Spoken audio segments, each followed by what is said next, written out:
and welcome to our final Monday freebie, January 31st. Not only the final Monday, but the final day in January of 2022.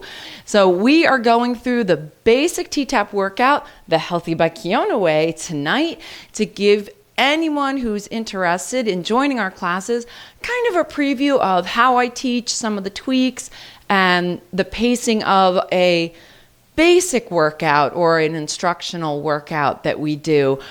This is kind of going to be sort of a wild card grab bag of whatever tickles my fancy. Normally the rest of the month we do something that tends to be a target session. I usually take requests from the class, or as I'm going through the various groups on T-TAP or my own pages, or people message me, I'll get ideas and inspiration and we'll do something along those lines.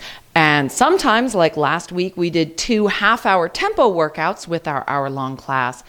Everybody always gets a download coupon for the paid classes. They get a 1-week replay for that class that they can basically use anytime. Once they log into the system, they have 1 week to use it. So if you pay for a class and suddenly have to miss a class, you get to still use it in that week. Let's go ahead and get started. And we're going to start by warming ourselves up a little bit with some clapping. So let's make sure our feet are underneath our hip bones. So remember, you're going for that bony protrusion at the front of the hip, the iliac crest, not any of this extra junk in the trunk. Outside edges of those feet are parallel, which makes us slightly pigeon-toed. I like to say from the heel of the hand to the length of your longest finger, from middle of shoelace to middle of shoelace is about the distance. It's going to be a little wider than your fist at that distance. It's narrower unless you have a long torso, short leg, where you use the heel on the instep to step out. This activates the upper thigh a little bit more.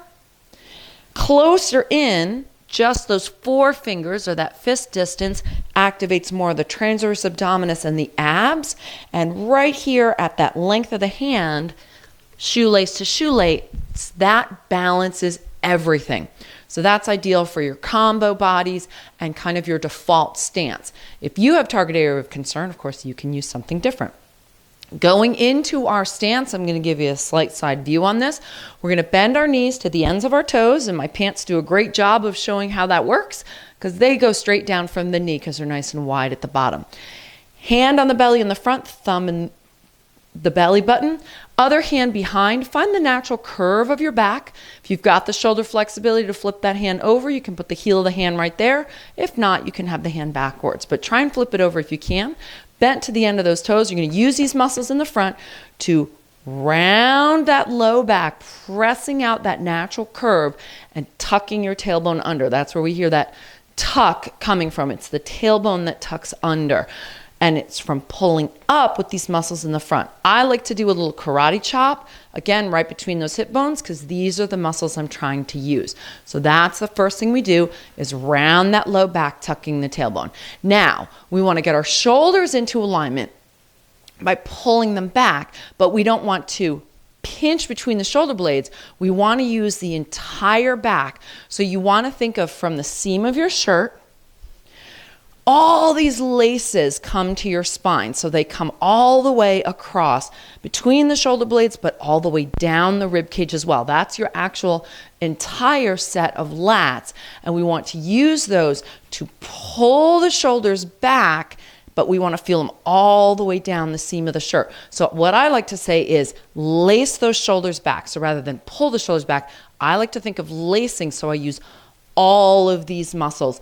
That really helps cinch in the lower part of the rib cage, activates more of those muscles, and gets us out of our traps. Not that we're not using them, but we focus more on those lower lat muscles in the back because those need more brain to body. You can also do what I did, which is, again, if you have the flexibility, thumbs kind of on that seam of the shirt, wrapping those fingers, and notice how my fingers are all spread across my back so I can feel those muscles activate and I start to bring my brain to those muscles. We have a mind over muscles class where we do that against a wall, which is a great feedback tool. So with our knees bent, that belly button tucked under, the shoulders laced back, we're going to reach away, thumb to the side, reach away, thumb to the side. Let's really feel those. So inhale, hunch as high as you can. Exhale, tuck and reach away.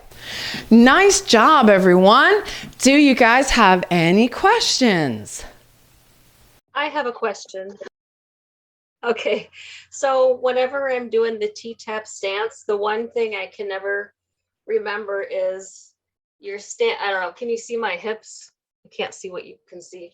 You need to be a little lower down on the cameras. Can you angle it just a little further? You're going to have to cut your head off. There we go. Now I can see your hips. Yeah.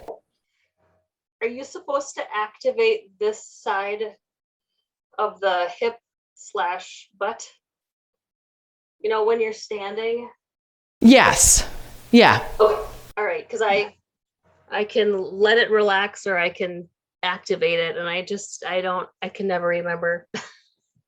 So it's kind of progressive. One of the issues that happens is our glutes, kind of like where you were talking about right through here. They're usually really strong because every single step you take, every time you take a stride, your glutes activate. Your transverse abdominis, the muscle here in the front, tends to be weaker because we're so good at doing this. And as soon as we go slightly pitched forward, and of course all that time we spend sitting, especially if we're slouching, this isn't active. So progressively, the way I have taught this through beginners is when you get into that stance, in alignment, bend those knees, you're focusing here, belly button to spine. I tend to focus here, and especially when I was beginner T-tapper, I would put my hands in the pocket and I would actually check to make sure these muscles were loose. They will tighten in response to this, but you don't need to squeeze them. That also tends to push the hips forward and create more muscle imbalance. So until you've gotten to a more progressive level, you don't have to think to tighten these. They tighten on their own. So if you do this with me, we'll all do it kind of together. We're going to put the hand on the belly, and instead, like I've been saying, put the hand on the back, like here in the arch. Bring your hand down so that your fingers are kind of spreading across the top of those glutes. So now if we all do this together, bending our knees, and then just pull the shoulders just a little. Now focus on these muscles in the front are creating the movement, and notice when you do that, these muscles will tighten anyway. They're not super tight like when you squeeze them, but they do tighten. So now we're creating balance between the muscles. Then you can add pushing the knees out. So keep your hands here so your fingers are on the top of those glutes. Now push your knees out. Again, you're going to feel these muscles respond again, and they tighten slightly more.